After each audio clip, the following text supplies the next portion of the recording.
Hey there, welcome to day 2480 of What Shipped You Now. Sharon Horne-Ellstrom here.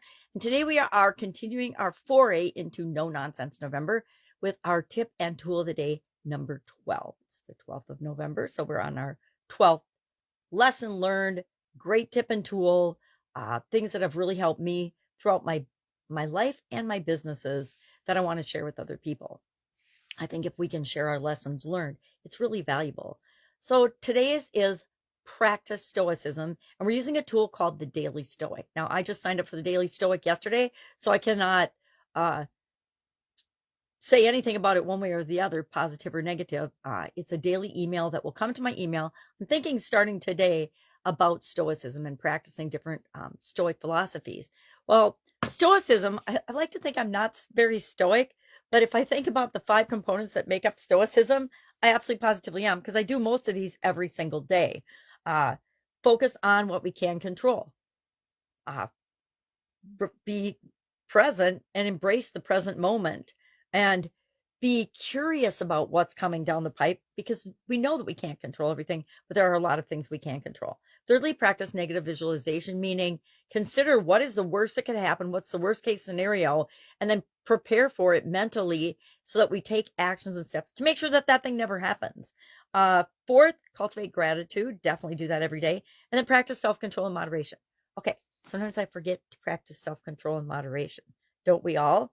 Especially if caramels involved. I may not be able to practice much moderation when it comes to caramels, but otherwise, pretty good at it. So today, our tool again is the Daily Stoic. I will check it out for a few days and I'll see if I like it. And if I like it, I'll continue to get it and add it as part of something that I look at daily, or I'll just let it go, right? I find tools all the time that I use for a while.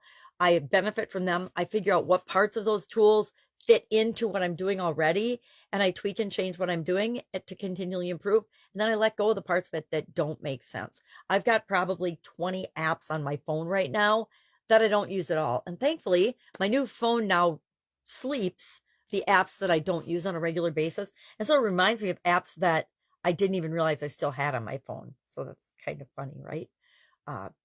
But it highlights that I pick things, I use them, I study them for a while, I take the parts that work for me and incorporate them into my life and my businesses and my being, and then I let go of the parts that I'm no longer using. What have I got today? Busy. The end of the year is always super busy and there's a lot going on. And we've got some other projects that are underway as well.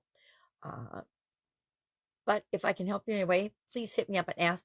Think about this stoicism today. Think about these things. We've talked about all these things before, except perhaps negative visualization, because we usually focus on the positives. But I will reveal that part of my personal decision-making process, and for businesses and for everything, is to consider the worst case scenario. What is the worst that can happen? And I don't spend a lot of time visualizing it in detail, but I do use it as a tool to plan and prepare to make sure that we're minimizing the possible risks that can happen, both in business and in life. You know, what's the upside? What's the downside? Well, if the absolute positive worst thing were to happen, you know, unless it kills me, I know that I can handle it, because then they're done that.